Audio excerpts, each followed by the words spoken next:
সাল্লাল্লাহু আলাইহি ওয়াসাল্লামকে বারবার সান্ত্বনা দিয়ে বলতেছেন, ইয়া রাসূলুল্লাহ, আপনি নিরাশ হবেন না, আপনি দুঃখ বেদনায় কাতর হয়ে যাবেন না। আপনার পূর্বে যত নবী রাসূল এসেছিল প্রত্যেকের উপরে কোনো অত্যাচার যাতনা এসেছে। সুতরাং যারা আমার পথে আসবে, যারা আমার দ্বীনের পথে থাকবে, যারা আমার দ্বীনের পথে চলবে, তাদের উপর অত্যাচার নির্যাতন আসবে। আর এটাই হলো প্রমাণ তারা আমার কাজ করতেছে। বলেন সুবহানাল্লাহ। যদি কোনো মানুষের উপর অত্যাচার নির্যাতন আসে আমার দ্বীনের কারণে, তাহলে বুঝতে হবে যে এই লোকটা আসলে আমার খাঁটি ভাবে কাজ করতেছে, আসলে আমার খাঁটি কাজ করতেছে। কারণ এটাই হলো প্রমাণ। পৃথিবীর মধ্যে নবী রাসূল থেকে উত্তম মানুষ আর শ্রেষ্ঠ মানুষ কেউ আছে? নাই, নাই। এই জামানার মধ্যে আমাদের নবীজির পূর্বে এই জগতের মধ্যে একজন রাসূল ছিলেন, একজন নবী ছিলেন, হযরত মুসা আলাইহিস সালাম। আমার নাম শুনছিলাম মুসা। আমাদের শাইখ একটু আগে মুসা আলাইহিস সালামের কিছু আলোচনা করতেছিলেন, সুন্দর আলোচনা। তিনি যদি আলোচনা এইভাবে করতে থাকতেন, আমার মনে হয় অনেক সময় পার হয়ে যেত, মানুষের তৃপ্তি শেষ হইত না। মুসা আলাইহিস সালাম, আমরা নাম শুনছিলাম মুসা নবী সম্পর্কে। এই মুসা আলাইহিস সালাম জগতের মধ্যে একজন রাসূল ছিলেন। তিনির উপরে যে তাওরাত কিতাব নাযিল হয়েছে, এই তাওরাত কিতাবটা বহন করার জন্য 70টা উটের প্রয়োজন হইতো। বলেন সুবহানাল্লাহ। 70 উটের প্রয়োজন হইতো তাওরাত কিতাব বহন করার জন্য। এবং তাফসীরে নুরুল কোরআনের মধ্যে পাওয়া যায় এই 70 উটের বোঝা এই তাওরাত কিতাব মুসা নবীর জামানায় যখন নাযিল হয়েছে, এই তাওরাত কিতাব প্রায় 70,000 নবীগণ অনুসরণ করেছে। বলেন সুবহানাল্লাহ। 70,000 নবী এই তাওরাত কিতাবের শরীয়তকে অনুসরণ করেছে।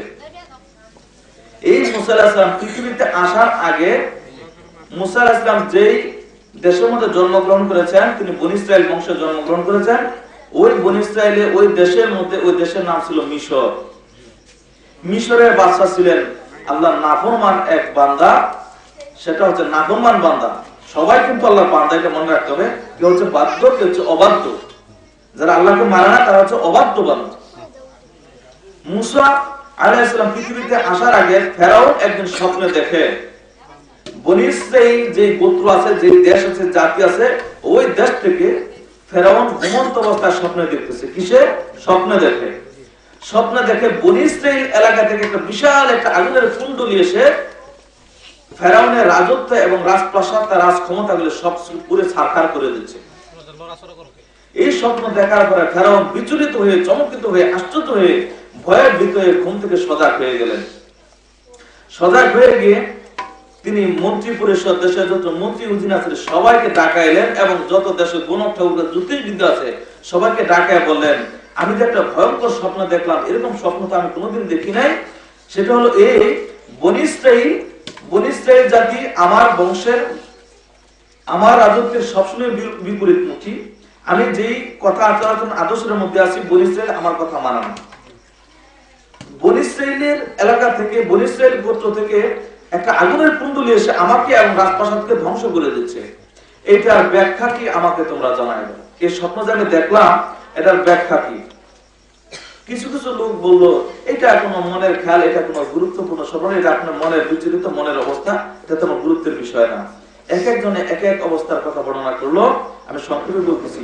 কিন্তু একজন মনীষী জ্যোতিষী তার গুণায়া পরীক্ষা নিরীক্ষা করে ফেরাউনকে তার রাজপ্রাসাদে জানাইলো, জাহাপনা, আপনি তো নিজেকে দাবি করতেছেন আপনি রব। ফেরাউন নিজেকে খোদা দাবি করতে, আমরা জানি না? বলেন নাউজুবিল্লাহ। আপনি যে দাবি করতেছেন আপনি রব, এই রব এবং আপনার রাজত্ব ধ্বংস করার জন্য বনী ইসরাইল বংশ থেকে একটা লোক আবির্ভূত হবে, পৃথিবীতে আসবে, যে এসে আপনার রাজত্ব আপনার খোদাই ধ্বংস করে দিবে। সুতরাং এই আগুনের কুণ্ডলী হলো সেই একজন মনোনীত বান্দা, তিনি হবেন আল্লাহর নবী। তিনি এসে আপনাকে ধ্বংস করে দিবে, আপনার রাজত্ব ধ্বংস করবে। একথা শোনার পরে ফেরাউনের অবস্থা কি আগের মতো আছে? তিনি ভয়ে ভীত হয়ে গেলেন। ভয়ে ভীত হয়ে লোকদেরকে এবার জড়ো করে মন্ত্রী উজির নাচে যারা আছে তাদেরকে ডাকাইলো। তার প্রধানমন্ত্রী ছিল হামান।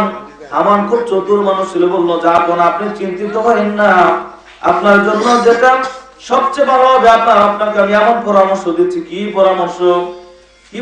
আমার বলো, বনী ইসরাইল বংশ থেকে তার জ্যোতিষীরা বলছে, তাই না? আজ থেকে ঘোষণা করেন বনী ইসরাইলের যত মহিলা গর্ভবতী হবে, পেটে বাচ্চা হবে, প্রত্যেকটা মায়ের গর্ভ যখন প্রকাশ পাবে তখনই আমাদের সেনাবাহিনীকে তার বাড়ি পাহারা দিতে থাকবে, এবং পাহারা দেওয়ার পরে এই বাচ্চা যখনই জন্মগ্রহণ করবে, যদি পুত্র সন্তান হয় সাথে সাথে তাকে হত্যা করে দেওয়া হবে। বলেন নাউজুবিল্লাহ, বলেন আস্তাগফিরুল্লাহ। তাকে হত্যা করে দেওয়া হবে। এইভাবে যখন শিশু জন্মগ্রহণ করবে এবং থাকতে পারবে না, বাঁচতে পারবে না, সুতরাং যদি পুরুষ ছেলে জন্মগ্রহণ করার পরে তারা আমাদের বিরোধিতা করবে, যদি পুরুষই না থাকে তাহলে তো আর সমস্যা নাই, তাহলে তো আপনার রাজত্ব ধ্বংস হওয়ার সম্ভাবনা নাই, তাই না? তখন ফেরাউন বলছে আচ্ছা ঠিক আছে, এই বুদ্ধিকে কাজে লাগাও। এভাবে একভাবে হাজার হাজার হাজার হাজার পরিশ্রমের শিশুকে নির্বিচারে কোন শর্তে তাদেরকে যখনই জন্মগ্রহণ করতো পুত্র সন্তান হইলেই তাদেরকে হত্যা করে দেওয়া হতো। এইভাবে কিতাবের মধ্যে পাওয়া যায় প্রায় 6 লক্ষ বনী ইসরাইলের শিশুকে তারা হত্যা করে দিয়েছে। 6 লক্ষ শিশু, তাদের কোনো অপরাধ নাই, অপরাধ শুধু একটাই, কেন বনী ইসরাইল বংশে জন্মগ্রহণ করেছে, আর বনী ইসরাইল হচ্ছে মুসলমান জাতি। যুগে যুগে এইভাবে মুসলমানদেরকে অনেক অত্যাচার নির্যাতন জীবন দিতে হয়েছে। মুসা আলাইহিস সালাম আল্লাহর একজন রাসূল, আল্লাহর যে বিধান আল্লাহ যেটা করতে চায়, আল্লাহ বলেন ইন্নামা আমরুহু ইযা আরাদা শাইআন আয়াকুলা লাহু কুন ফায়াকুন। যখন আমি কোনো কিছু ইচ্ছা করে হও, আমি সাথে সাথে মনের ইচ্ছাটাকে আমি বলি, মুখ দিয়ে জবান দিয়ে বলি হও, সাথে সাথে সেটা হয়ে যায়। বলেন সুবহানাল্লাহ। আমি সিদ্ধান্ত নিয়েছি এই বনী ইসরাইল জাতি থেকে, বনী ইসরাইল বংশ থেকে ফেরাউনের নাফরমানি রাজত্ব আমি ধ্বংস করব। আমার ইচ্ছাকে রদ করার মতো কারো কোনো ক্ষমতা নাই। ফেরাউন রে, হামান রে, যত রকমের চেষ্টাই করো, আমার সিদ্ধান্তকে রদ করার মতো তোমাদের কারো ক্ষমতা নাই। আল্লাহ পাকের ইচ্ছা হলো হযরত মুসা আলাইহিস সালামকে তিনি মায়ের পেটে পাঠাইলেন। মায়ের পেট থেকে জমিনের মধ্যে যখন আসলো, কিতাবের মধ্যে পাওয়া যায় অন্যান্য শিশুরা যখন মায়ের পেটে থাকে, মায়ের পেটটা স্বাভাবিক থেকে একটু উঁচু থাকে, ঠিক না? কিন্তু মুসা আলাইহিস সালামের মায়ের পেট উঁচু হয় নাই। কিতাবের মধ্যে তাফসীরের মধ্যে বর্ণনা পাওয়া যায় আল্লাহ পাকের রাসূলকে মুসা আলাইহিস সালামকে তার মায়ের পেটে আল্লাহ পাক খাড়াখাড়ি সোজাসুজি খাড়া অবস্থায় মায়ের পেটে রেখেছিলেন। বলেন সুবহানাল্লাহ। অন্যান্য বাচ্চাগুলি থাকে সিজদারত অবস্থায়, মাথা নিচু অবস্থায় থাকে, কিন্তু মুসা নবীকে আল্লাহ পাক মায়ের পেটে দাঁড়া করা অবস্থায় রাখছে। বলেন সুবহানাল্লাহ। দাঁড়া করা অবস্থায় রাখছে, এই জন্য মায়ের পেট উঁচা হয় নাই। এটা আল্লাহর কুদরতি ভাবে আল্লাহ রাখছে। মায়ের পেটের মধ্যে দাঁড়ানো করানো অবস্থার মধ্যে থাকতো। এই জন্য মুসা আলাইহিস সালামের দেহটা যতটুকু ছিল তার থেকে হাতটা একটু তুলনাভাবে 2 হাত একটু লম্বা ছিল। বলেন সুবহানাল্লাহ। 2 হাত একটু লম্বা ছিল, ওই দাঁড়ানো অবস্থায় ছিল। হাতটা একটু বাঁকা থাকলে তো সেজদার মধ্যে হাতটা ভর থাকে, 2 হাত সোজা ছিল তাফসীরের মধ্যে পাওয়া যায়, এবং তিনি দেহর তুলনায় হাতটা একটু লম্বা ছিল, দাঁড়ানো অবস্থায় ছিল। মুসা আলাইহিস সালাম যখন ভূমিষ্ঠ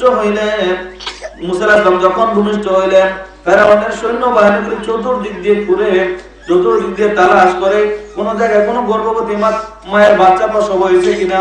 মুসা আলাইহিস সালামের মায়ের পেট থেকে মুসা নবী যখন হইল, মায়ের পেট থেকে বাচ্চা যখন হইল, চতুর্দিকে কোনো খবর নাই।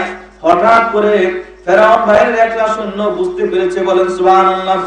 কি করে জানি বুঝে ফেললো এই ঘরে বাচ্চা হয়েছে, কি করে জানি বুঝে ফেললো এই ঘরে বাচ্চা হয়েছে। এখন এই ঘরে যে বাচ্চা হয়েছে, ফেরাউনের এই বাহিনী কি তাকে রাখবে? ঘরের মধ্যে আসলো, আসে বাচ্চা তালাশ করতেছে কোথায় এমন বাচ্চা প্রসব ঘর মনে হয়, প্রসবের একটা গন্ধ আছে, তারা বুঝতে পারে। যখন আসলো, হঠাৎ করে মুসা আলাইহিস সালামের মা মুসা আলাইহিস সালামকে পেট কোলের মধ্যে নিয়ে চুলার মধ্যে পাক করতেছে, রান্না বাড়া করতেছে কোলের মধ্যে, মুসা নবীকে কোলে নিয়ে,